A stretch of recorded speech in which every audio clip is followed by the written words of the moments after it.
DJ বাপি presentation প্রতিষ্ঠা করলাম। জানবেন কোটি টাকার মন্দিরে লক্ষ টাকার ভগবানকে প্রতিষ্ঠা করা যেতে পারে যতক্ষণ আপনার এই জায়গাটা না প্রতিষ্ঠা হবে। নবদ্বীপের মাটিতে এত বাড়ি ছিল, ইট পাথরের বাড়ি ছিল, কিন্তু ভগবান গৌর সুন্দর কারো বাড়ি কীর্তন করতে যায়নি। রাতের অন্ধকারে লুকিয়ে লুকিয়ে শিবাসের দরজার কাছে গেছে, কাকা একটু জায়গা দেবে? কি করবি? যদি একটু জায়গা তুমি দাও না, আমি হরিনাম করব। আজকে ভাবতে পারেন এত হাজার হাজার ভক্ত, এত হাজার হাজার মানুষ কৃষ্ণ নামে পাগল। তুমি কৃষ্ণ বহির্মুখ কথা বলে কৃষ্ণ ভক্তকে সরাতে পারবে না। আজকে যে এত কৃষ্ণ ভক্ত, এত মানুষ হরিনাম নিয়ে পাগল, এটা হলো মহাপ্রভুর চোখের জলের দাম। এত যে ভক্ত আজকে মহাপ্রভুর চোখের দাম, এটা চোখের জলের দাম। পৃথিবীতে আছে যত নগরাদিগাম সর্বত্র প্রচারিবে মৌর কৃষ্ণ নাম। সেই শ্রীবাসের বাড়ির আশ্রয় নিলেন। প্রশ্ন করুন তো, আর কি নবদ্বীপের মাটিতে বাড়ি ছিল না? ছিল। তাহলে শ্রীবাসের বাড়িতে ভগবান কীর্তন করতে গেল কেন? সেই খড়ের চাল মাটির বাড়ি, সেখানে কীর্তন করতে গেল কেন? তাহলে একদিনের ঘটনা জানতে হবে। ভক্তগণ সঙ্গে করি মহাপ্রভু শ্রীবাস অঙ্গনে কীর্তন করছে। শ্রীবাসের একমাত্র ছেলে মৃত্যু যন্ত্রণায় ছটফট করছে। ছটফট করতে করতে ছটফট করতে করতে মায়ের কোলে কখন যেন জ্ঞানটা হারিয়ে গেছে। কখন যেন জ্ঞানটা মায়ের কোলেতে হারিয়ে গেছে। মা তো অচৈতন্য ছেলেকে কাছে পেয়ে স্বামীর কাছে ছুটে গেছে। স্বামী ছুটে এসো না, ছুটে এসো। কেন জানো স্বামী? শ্রীবাসের স্ত্রীর নাম হলো মালিনী।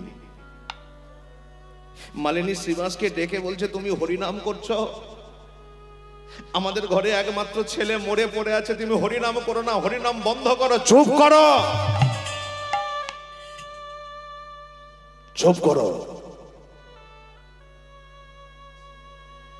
স্বামী ছেলেটা মরে গেছে, তুমি হরিনাম করছো, আমি বাধা দিচ্ছি, তুমি আমাকে চুপ করতে বলছো। আবারও তোমাকে বলছি তুমি কেঁদো না, তুমি চুপ করো। চুপ করতে বলছো কেন মালিনী? নবদ্বীপের মাটিতে এত বাড়ি আছে, মহাপ্রভু কারো বাড়ি কৃপা করে যায়নি, কৃপা করে এসেছে আমার বাড়িতে। মালিনী সন্তান গেলে সন্তান আবার আসবে, কিন্তু মালিনী ভগবান যদি বাড়ি থেকে একবার চলে যায়, হাজার চেষ্টা করলেও ভগবান। শ্রীদায় গৌর হরি বল, হরি বল, হরি বল। বিচার করুন, ভগবান শ্রীবাসের বাড়ি আসবে না তো আমার মতো কুকুরের বাড়ি আসবে? কার বাড়িতে ভগবান আসবে? তাই শ্রীবাসের বাড়িতে ভগবান হরিনাম সংকীর্তন আরম্ভ করলেন। ভক্তমণ্ডলী, ভক্তিমতী মায়েরা, তাকে ডাকতে গেলে চাই প্রেম ভক্তি। তুমি কতগুলো দিন তার চরণতলে বসে কেঁদেছো। 24 ঘন্টার মধ্যে 24 ঘন্টা হরিনাম করতে লাগে না। 24 ঘন্টার মধ্যে 24 মিনিট তাও লাগবে না, তুমি 24 সেকেন্ড হরিনাম করো। কিন্তু যে 24 সেকেন্ড হরিনাম করবে, সেই 24 সেকেন্ড তুমি আর কাউকে দেবে না। তার সামনে বসো, তুমি আমার আমি তোমার, তুমি আমার আমি তোমার। একটাই তার চরণে প্রার্থনা করো যে হে গৌর, 84 লক্ষ জনে ভ্রমণ করে মানব জন্ম পেলাম। সেই মানব জন্ম পেলে হরি বলা হলো কি না হলো জানি না, সাধু সঙ্গ করলাম কি না করলাম তাও জানি না। তবে একটাই মিনতি, হে গৌর হরি, শেষের দিনে তোমার চরণ তলে একটু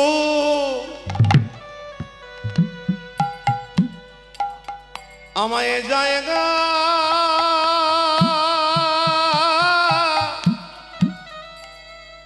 দিও।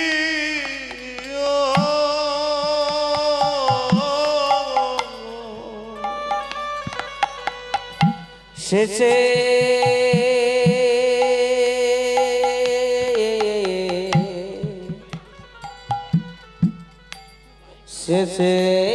শেষের দিনে তোমার চরণ তলে একটু জায়গা জায়গা দিও।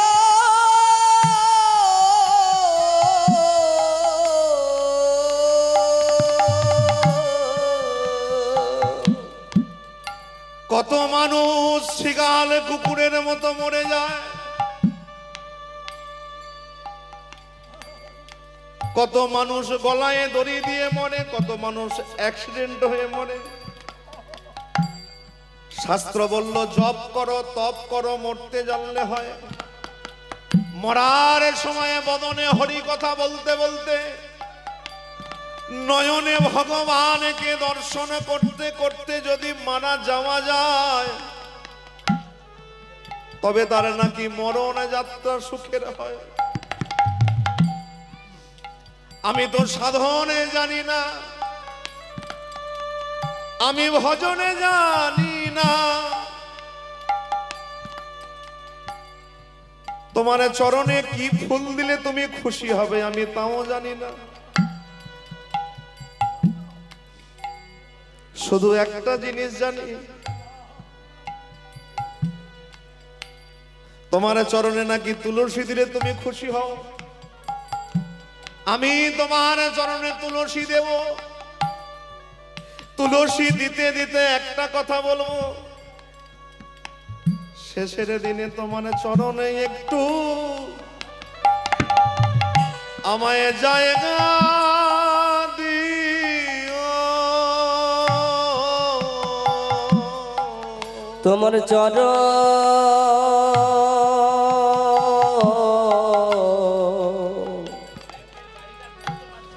চরণে একটু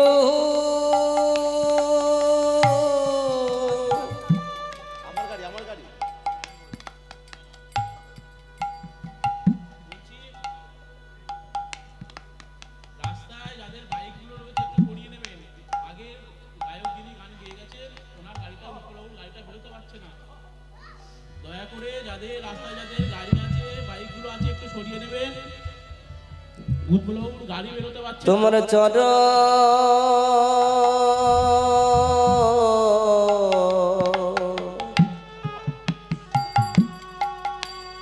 চরণে একটু জায়গা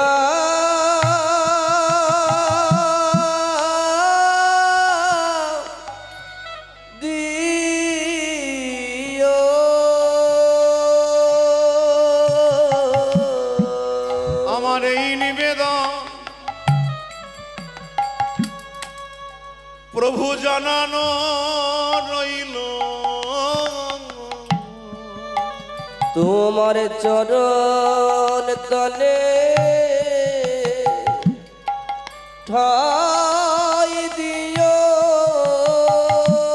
তোমার চরণে একটু জায়গা দিও। আমার এই নিবেদন জানাই রাখলাম, আমায় জন্মে নয় জন্মে জন্মে এই নিবেদন জানাই রাখলাম, আমায় জন্মে নয় জন্মে জন্মে এই নিবেদন জানাই রাখলাম, আমায় জন্মে নয় জন্মে জন্মে এই নিবেদন হরি বল। জানাই রাখলাম। নিতাই গৌর হরি বল।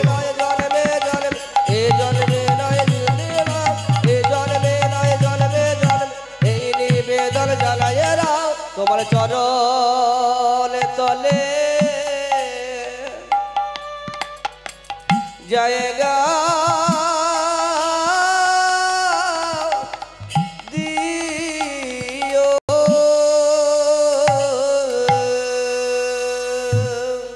ভক্তমণ্ডলী ভক্তিবতী মায়েরা,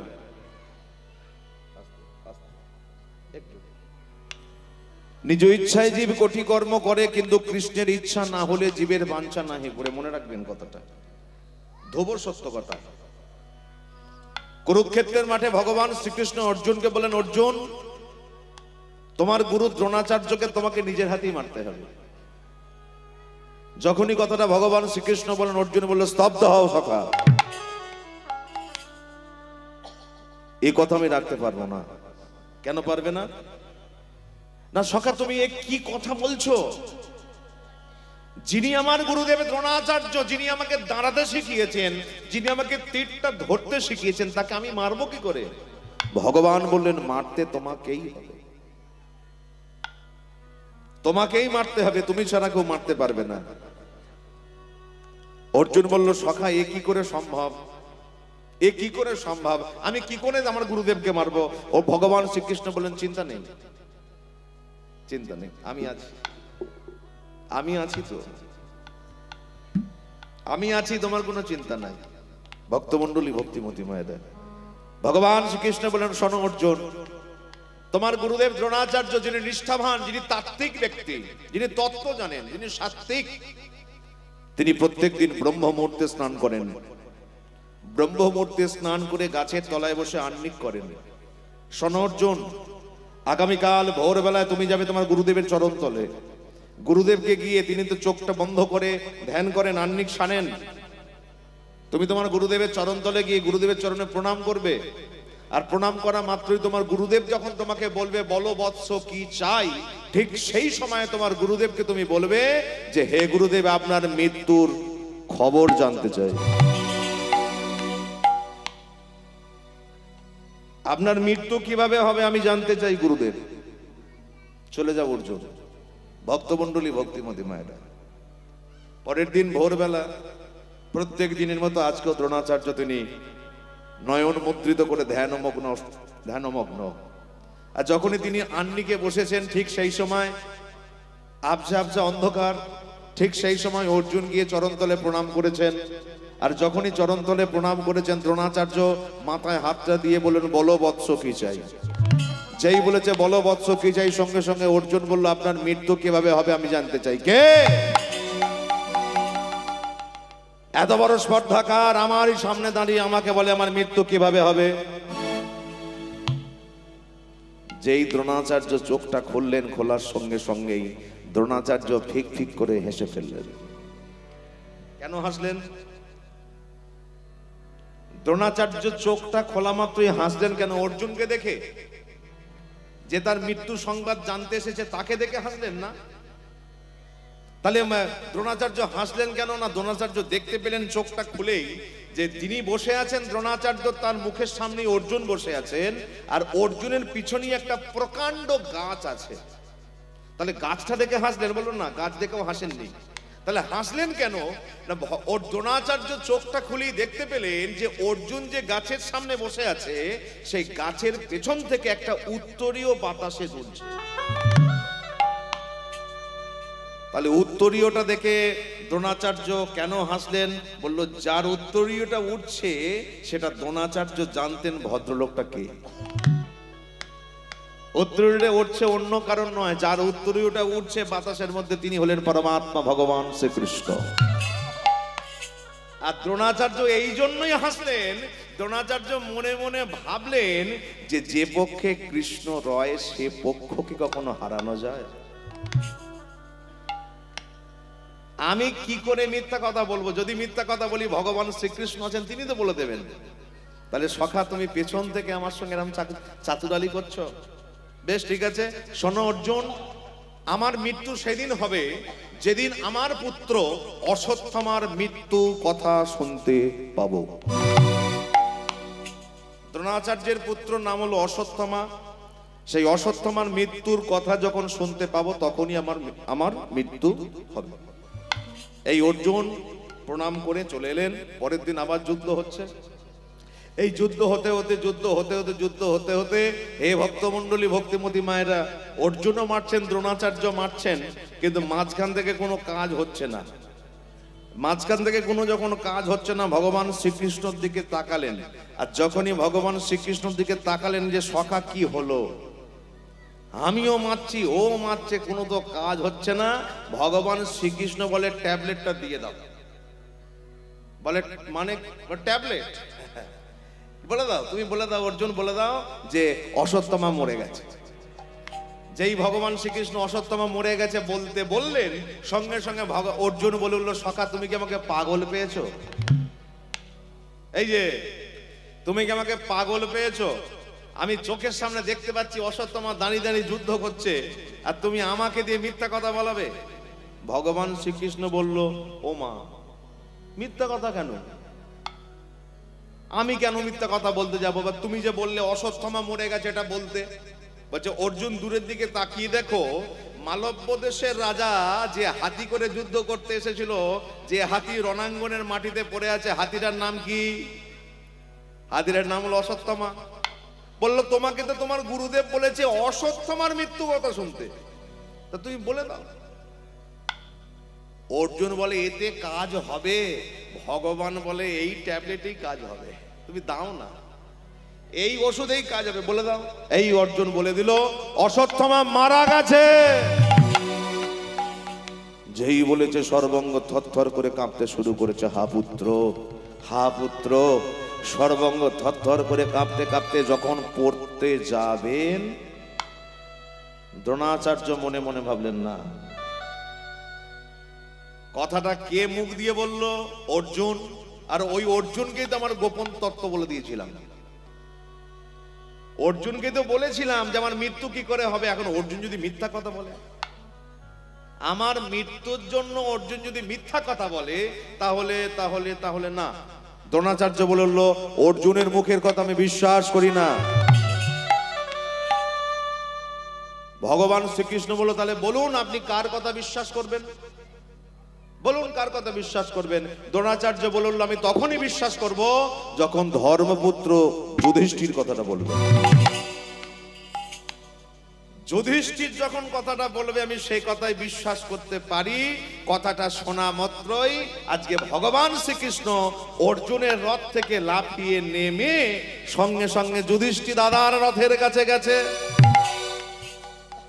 যুধিষ্ঠির দাদা, বলো, তোমাকে একটা কাজ করতে হবে। কি কাজ? তোমাকে চিৎকার করে বলতে হবে যে অশ্বত্থামা মরে গেছে। যুধিষ্ঠির বলে, কৃষ্ণ আমি কি ঘুমাচ্ছি না জেগে আছি?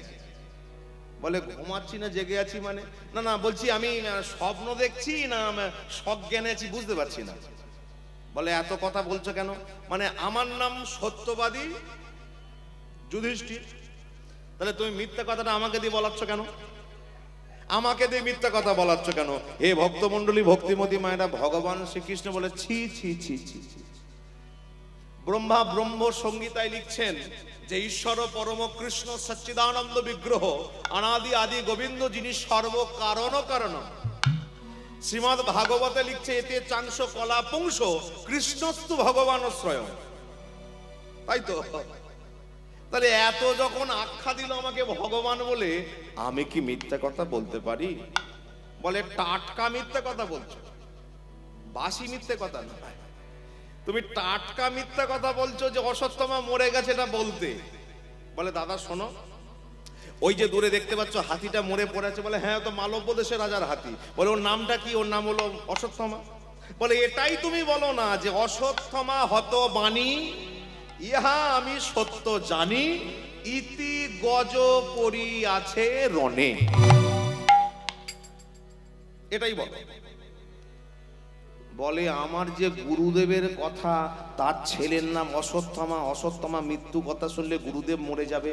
বলে ওই যে ওষুধ দেয়া আছে, ইতি গজ পরি আছে রণে, এটা বলো। এটা বললি আর গুরুদেব মরবে না। হে ভক্তমণ্ডলী, যুধিষ্ঠির বলে হ্যাঁ তাহলে বলতে পারি। তাহলে বলো, অশ্বত্থামা হতবাণী, ইহা আমি সত্য জানি। এইটুকু বলেছে। বলা মাত্রই দ্রোণাচার্য রথ থেকে নিচে পড়ে ছটফট ছটফট করতে লাগলেন। মৃত্যু যন্ত্রণা যখন ছটফট ছটফট ছটফট করছেন, যুধিষ্ঠির দেখতে পেলেন হাই সর্বনাশ, আমি বললাম এক ভেবে কিন্তু এখানে ঘটনা তো আরেক ঘটে গেল, তাহলে আমাকে দ্বিতীয় লাইনটা বলতে হবে।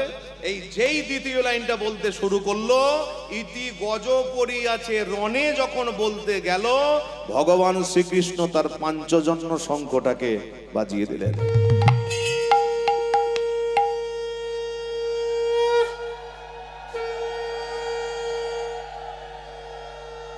আস্তে হয়েছে। তাহলে ভগবান শ্রীকৃষ্ণ তার পাঞ্চজন্য শঙ্খটা বাজিয়ে দিলেন। যখন পাঞ্চজন্য শঙ্খ বাজিয়ে দিলেন, ইতি গজ পড়িয়াছে রণে কথাটা কানে গেল না। তাহলে ওখানে মৃত্যু হলো। এবার আপনারা আমাকে প্রশ্ন করতে পারেন যে মাইকের সামনে দাঁড়িয়ে বড় বড় কথা বলছো, তুমি একটু আগে আমাকে বললে যে দ্রোণাচার্য সাত্ত্বিক ব্যক্তি, দ্রোণাচার্য তাত্ত্বিক ব্যক্তি। তাহলে তিনি যদি সাত্ত্বিক হন, তিনি যদি তাত্ত্বিক হন, তাহলে ভগবান শ্রীকৃষ্ণ তাকে চালাকি করে মারলেন কেন? ভগবান শ্রীকৃষ্ণ তাকে এত ছলনা করে মারলেন কেন? মহাজন বললেন যে দ্রোণাচার্যের সব ভালো ছিল, কিন্তু দ্রোণাচার্যের সঙ্গটা ভালো ছিল না। দ্রোণাচার্যের সব ভালো ছিল, কিন্তু সঙ্গ ভালো ছিল না। কেন? কারণ দ্রোণাচার্য সঙ্গ করতেন দুর্যোধনের। দুর্যোধন শব্দের অর্থ কি? দুর্জন ব্যক্তি, দুর্জন, খারাপ। আপনি ছেলেকে লক্ষ লক্ষ টাকা দিয়ে বিটেক করাচ্ছেন, তাকে এমএসসি পড়াচ্ছেন, যা ইচ্ছা করছেন, সবকিছু করছেন, কিন্তু ছেলের যদি দুটো একদম প্রয়োজন জিনিস জুটে যায় জীবনে, দুটো, বেশি নয়, ও ছেলে একদম সাইজ হয়ে যাবে। তখন শুধু কপালে হাত চাপড়াতে হবে, ঠাকুর এত টাকা খরচা করে ছেলেকে পড়ালাম, মানুষ করলাম, কিছু করার নাই। সঙ্গে দোষ, সৎসঙ্গে নরকবাস ও স্বর্গবাস, সৎসঙ্গে স্বর্গবাস আর অসৎসঙ্গে সর্বনাশ। কি? তাই সৎসঙ্গ আমরা এখানে সবাই এসেছি, তাই তো? আমরা কিন্তু অসৎসঙ্গে আসিনি। আজকে বাবুরা যে আয়োজন করেছে কিসের জন্য? সৎ সঙ্গের জন্য, অসৎসঙ্গ নয়। তাহলে সৎসঙ্গে যখন আমরা এসেছি, আমাদের একটাই কর্তব্য, আমাদের একটাই করণীয়। কি করণীয়? আমরা সবাই মিলে করব। বাড়িতে আমরা হরিনাম করার সুযোগ পাই বা না পাই, রাস্তাঘাটে হরিনাম করার সুযোগ বা না পাই, আজকে যখন সবাই এসেছি, আমরা সবাই মিলে আনন্দ অন্তরে কীর্তন করব। মুখে বলো হরি হরি,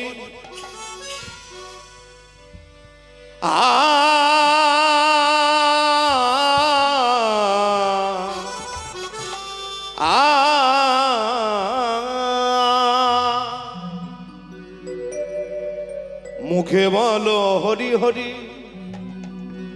হরি হরি বললে কি হবে? একদিনে ভব পারে যাবে চলে, সেদিনে পারের করি তোমার লাগবে না ভাই। তাহলে একটু সবাই মিলে হাতে তালি দিয়ে হবে তো নাকি? হবে তো? তাহলে সবাই মিলে একবার জোরছে হরি বলো মনে রে আমার একবার, হরি বলো মনে রে আমার, রে মোহন আমার।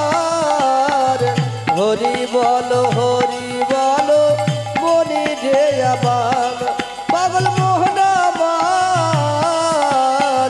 হরি বলো মনে রে আমার।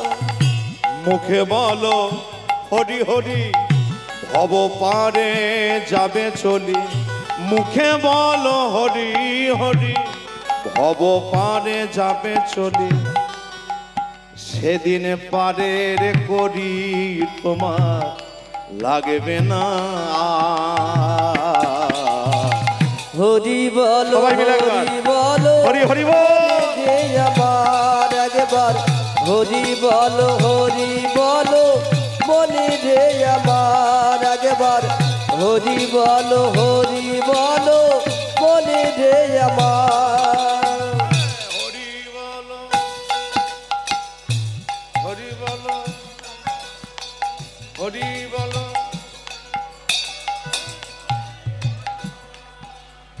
আস্তে আস্তে আস্তে আস্তে।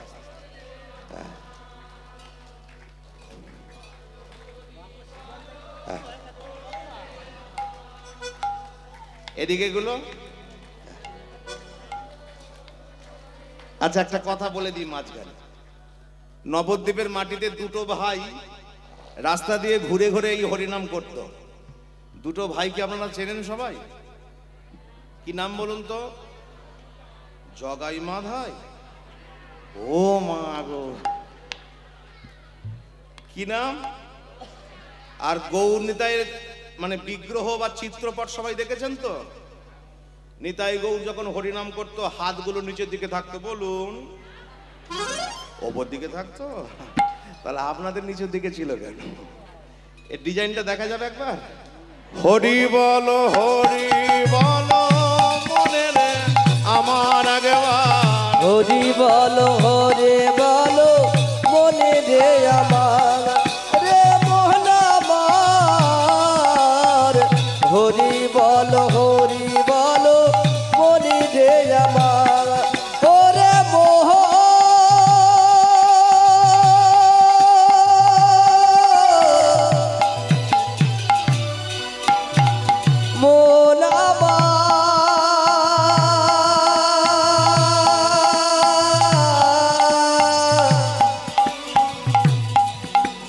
ওরে মোহন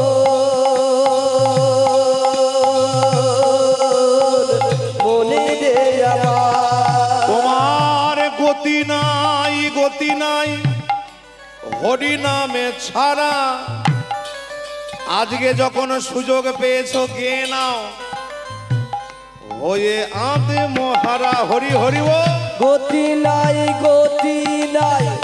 হরি নাম ছাড়া, কণ্ঠ ভরে গেয়ে যায় হয়ে আদ মহারা। তোমার গতি নাই গতি। আপনারা হাততালি মারছেন? আস্তে আস্তে আস্তে আস্তে। এই যে কি বললো, গতি নাই হরিনাম।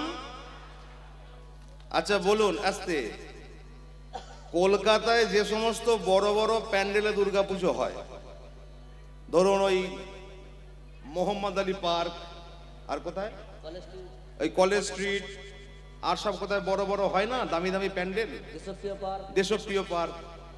আচ্ছা ধরুন ওই যে কোটি কোটি টাকা খরচা করে প্যান্ডেল হয় দুর্গাপুজো করার জন্য, ওই সমস্ত কমিটিকে যদি আমি গলায় কাপড় দিয়ে বলি, দাদা পরের বছর থেকে আর প্যান্ডেল করে দুর্গাপূজা করে লাভ নেই, আপনারা হরিনাম করুন।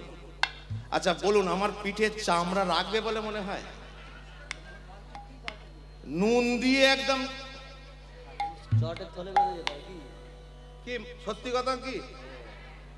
আচ্ছা ধরুন যারা এই যে বারাসাত, আপনারা ভালো করে জানেন উত্তর 24 পরগনা বারাসাত কালী পুজোর জন্য নাম করা, তাই তো?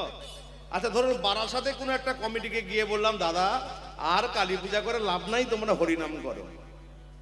এই যে গতরটা আমার দেখছেন, এ গতর ধুনে ফেলবে মেরে একদম। কি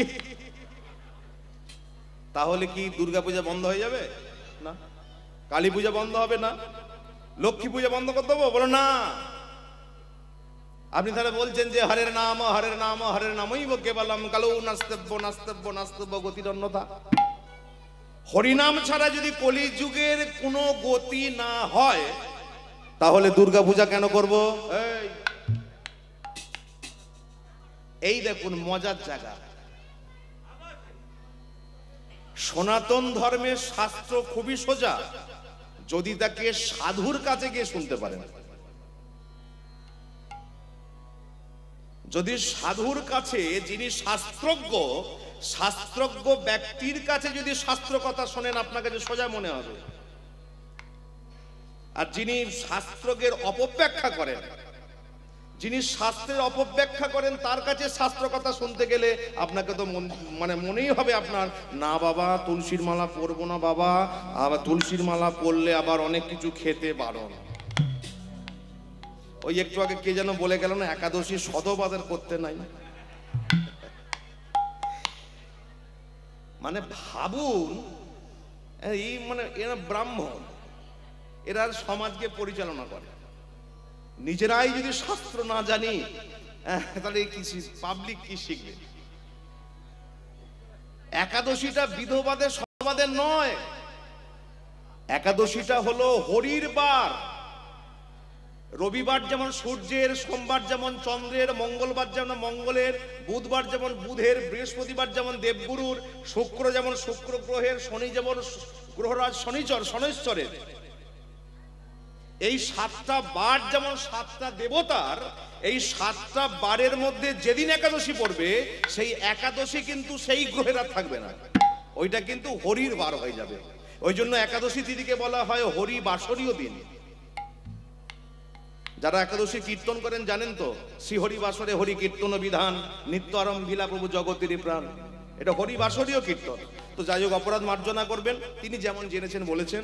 তবে আমার মনে হয় শাস্ত্র যদি আমরা পড়াশোনা করি, যদি সদ্গুরুচরণ আশ্রয় করি, কেউ বলতে পারবে না কথাটা।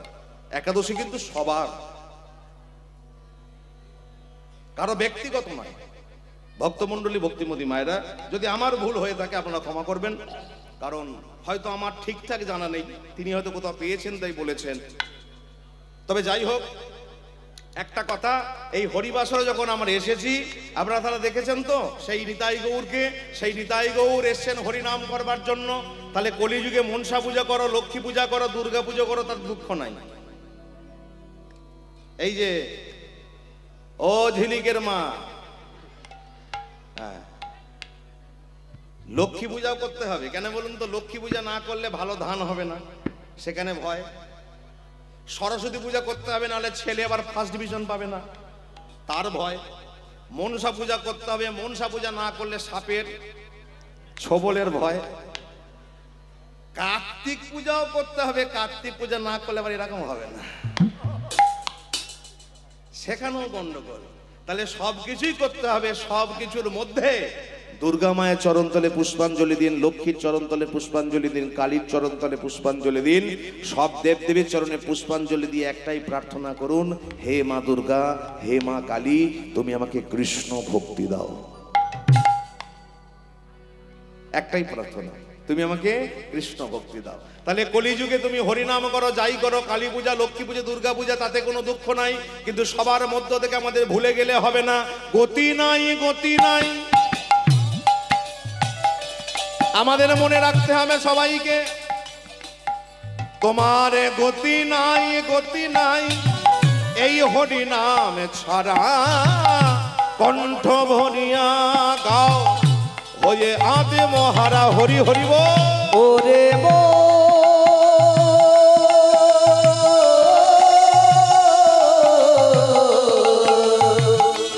ওরে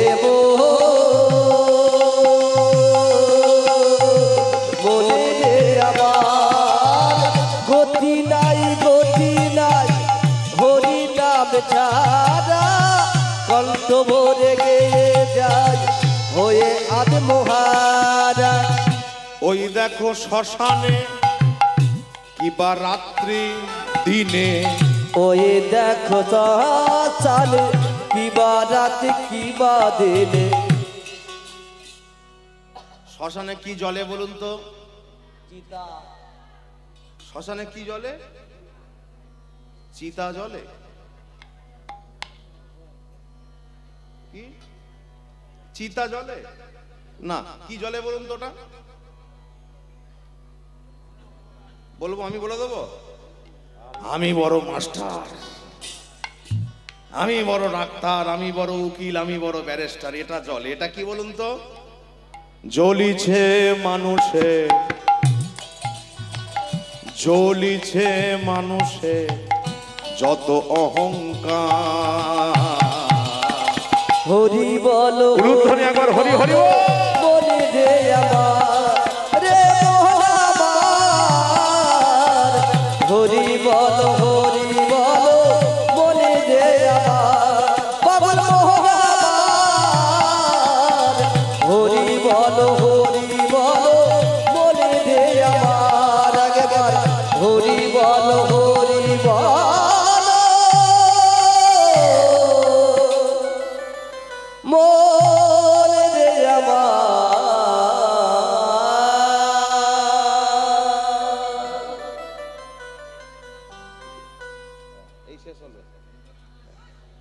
যাক, একবার জয়ধ্বনি করা যাবে বাবারা মায়েরা সবাই?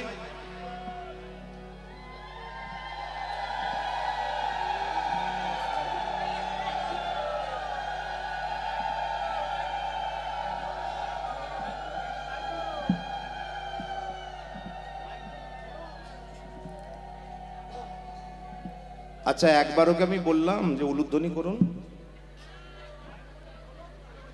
আমি বললাম জয়ধ্বনি করতে হবে তো? আর জোরে হবে না আস্তে হবে? জোরে হবে তো? আর হাতটা কি এবছরে তুলবেন না সামনে বছর তুলবেন? এবছর তুলবেন। তাহলে জোরসে একবার হোক, অবধূত নিতাই চাঁদ কি জয়।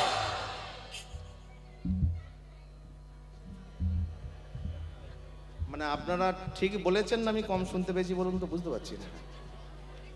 তোল পার করে দিতে হবে।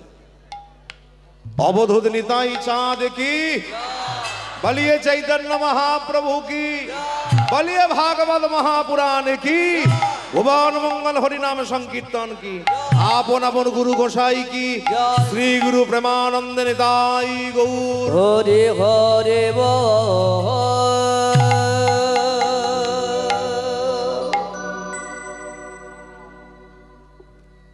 আত্মার শান্তি কামনার জন্য তো হরিসভা। তো আমরা একটু ছোট করে জানি একটা লীলা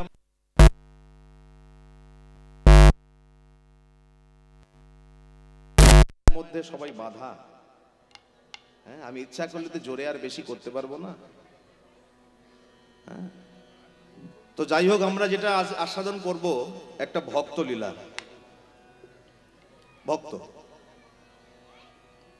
ভক্তটা এই লীলার মধ্যে অনেক তত্ত্ব আছে, অনেক তথ্য আছে।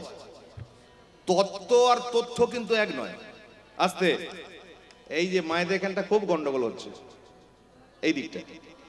তত্ত্ব আর তথ্য দুটো কিন্তু এক নয়, এটা মনে রাখবেন। ঝ্যাঁটা কোন দিকে রাখলে ঘরের মঙ্গল হবে, নারকেলের মালায় কটা ফুটো, এটা কিন্তু তত্ত্ব নয়।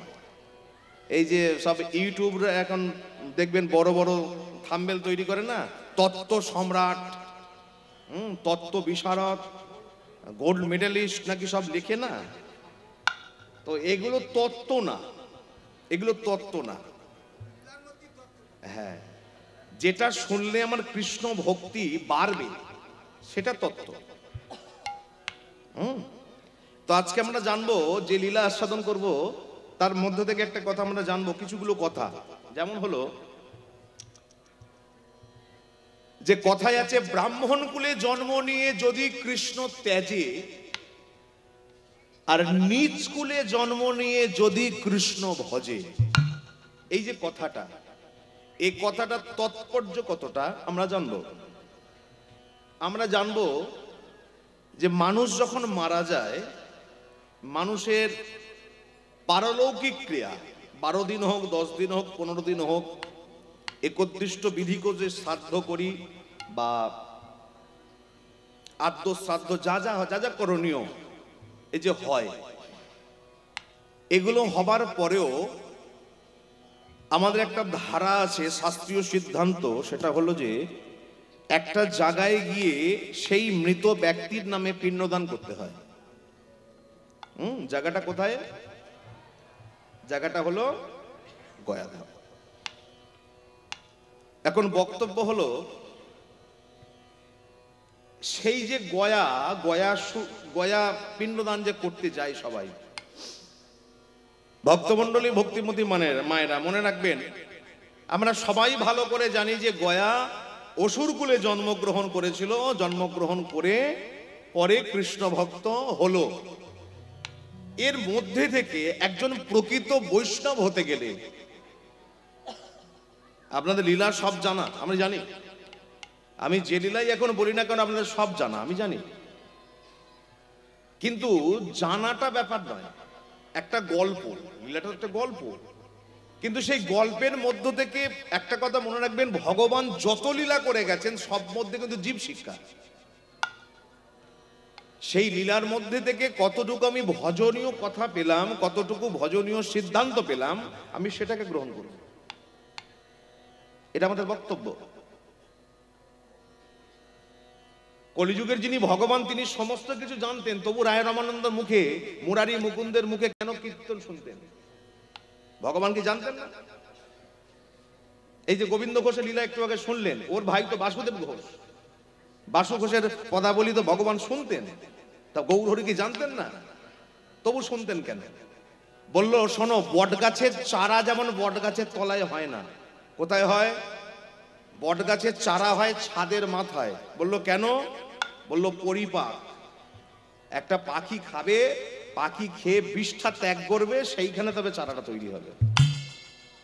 ভক্তরূপী চাতক যেমন শাস্ত্র গ্রন্থ অধ্যয়ন করে ভক্ত সম্মুখে হরি বাসরে যেমন তিনি উদ্ঘাটন করেন, ভক্ত সম্মুখে যেমন তিনি ব্যক্ত করেন, ঠিক তেমনি মানুষের লীলা সব জানা সব কিছু জানা, তবু শুনতে হবে। কেন শুনবো আমরা? আমরা সিদ্ধান্তটাকে নেব, সিদ্ধান্ত চেষ্টা করবো আপনাদের দেওয়ার। এই যে গয়ার যার কথা আমরা জানবো, শুধু উপলব্ধি করুন আপনারা যে কোন মার্গের ভক্ত ছিল, যার জন্য বিষ্ণু বক্ষে চরণ চিহ্ন একটা জানি, ভগবানের বক্ষে চরণ চিহ্ন একজন লাথি মেরেছিল, তার নাম ছিল ভৃগুমুনি। এক পদ দিলেন ভগবান গয়া শিরে, আর এক পদ দিয়েছিলেন বলি শিরে। বলি মহারাজের কথা আমরা জানি, কিন্তু ভাবুন তো একটা কথা, গয়াসুর কত বড় সাধনা করেছিল, যার জন্য ভগবান তার মস্তকে চরণ চিহ্ন রাখলো, তাই না? আজকে জানবো সে কথা। আসুন সেই ভক্তের কথা জানি। এই গয়ার বাবার নাম ছিল, জন্মদাতা বাবার নাম ছিল দৈত্যরাজ ত্রিপুরাসুর। ত্রিপুরাসুর, মায়ের নাম হলো প্রভাবতী। এদের জীবন কেমন দুটো দিকে দেখুন। দৈত্যরাজ ত্রিপুরাসুর এ ছিল ভোলানাথের ভক্ত। ভোলানাথকে জল না দিয়ে কিছু খেতেন না, কিন্তু এরই উল্টো ভক্ত হলো এর স্ত্রী, যিনি ছিলেন পরম বিষ্ণু ভক্ত। ভগবানকে কিছু না দিয়ে তিনি জলস্পর্শ করতেন। প্রতিদিন ভগবানের মন্দিরে যেতেন, এই ভগবানের মন্দিরে গিয়ে প্রতিদিন ভগবানের চরণতলে বসতেন, আর ভগবানের চরণতলে বসে মনের আনন্দে কৃষ্ণ কথা বলতেন। মনের আনন্দ কৃষ্ণ কথা। জয় রাধা রমন জয় কুঞ্জ বিহারী, জয় রাধা রমন জয় কুঞ্জ বিহারী, জয় যশোদানন্দন যশোদানন্দন গোবর্ধন গিরিধারী, গোবর্ধন গিরিধারী রাধা রমন জয় কুঞ্জ বিহারী, জয় নবীন নিরদন, জয় শ্যাম সুন্দর মদন মোহন বংশীধারী, নবীন নিরদন, জয় শ্যাম সুন্দর মদন মোহন বংশীধারী, জয় কালীয় দমন কালীয় দমন গোপী মন হৃদি বিহারী, গোপী মন হৃদি বিহারী রাধা রমন জয় কুঞ্জ বিহারী।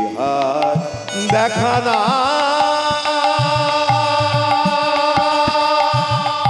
দেখা দা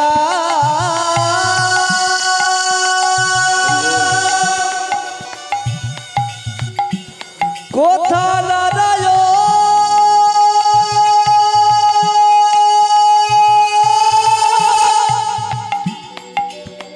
দেখা দেখা দেখা দা কোথা রাধা রাম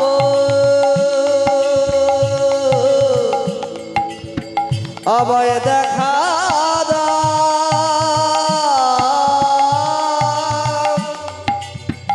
কোথা নারায়ণ দেখা দা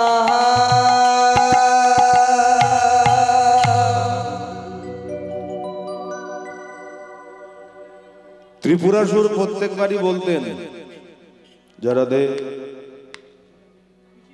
ত্রিপুরাসুর এই রিভাবটা কমাও। ত্রিপুরাসুর প্রত্যেকবারই বলতেন, শোনো প্রভাবতী, পৃথিবীতে প্রত্যেকটা নারী শিবের ব্রত করে, তাই তো মা? শিবরাত্রি করেন তো? কি মায়েরা শিবরাত্রি করেন তো? করেন না? মানে সবাই এদিকে মায়েরা শিবরাত্রি করেন তো? খুব করে। এই ত্রিপুরাসুর প্রভাবতীকে বলছে, শোনো প্রভাবতী, পৃথিবীর প্রত্যেকটা মেয়ে শিবরাত্রির ব্রত করে, আর তুমি এমন আমার বউ হয়েছো, আমি পরম শিব ভক্ত, কিন্তু তুমি আমার স্ত্রী, তুমি ভগবানের চরণে জল দাও। প্রভাবতী বলে, কেন দেব না? তিনি তো পরম বিষ্ণু, তিনি পরমাত্মা ভগবান। তার চরণে গাছের গোড়ায় যেমন জল দিলে শাখা প্রশাখায় জল দিতে হয় না, তেমনি বিষ্ণু চরণে জল দিলে অন্য দেবতাকে ডাকা লাগে না।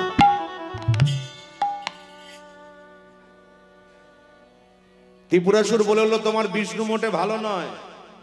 বললো, কেন আমার বিষ্ণু ভালো নয় কেন? বললো, সমুদ্র যখন মন্থন হলো, সমুদ্র মন্থন করে অমৃতের ভাণ্ড উঠেছিল, তোমার ওই বিষ্ণু একটা মেয়ে ছেলের রূপ ধারণ করে সমস্ত অমৃত দেবতাদের ঘরে পাঠিয়ে দিয়েছে, আর আমাদের কি দিয়েছে যেন? শুধু বিষ। তাই তোমার বিষ্ণু মোটে ভালো নয়। তাই বলি প্রভাবতী, আজকের পর থেকে বিষ্ণু নাম তুমি ভুলে যাবে। প্রভাবতী বলল, জীবনে যে নাম সার করেছি, মন প্রাণ জীবন যৌবন যার চরণ তলে একবার সঁপেছে, দেহের মধ্যে প্রাণ থাকা পর্যন্ত সেই কৃষ্ণ নাম আমি ভুলতে পারবো না। হে ভক্তমণ্ডলী, দৈত্যরা কিছু পারুক না পারুক, তাদের মধ্যে অনেক আশা থাকতো। কি আশা জানেন? এই দৈত্যদের বিশেষত আশা ছিল সুন্দরী নারীর প্রতি আসক্ত।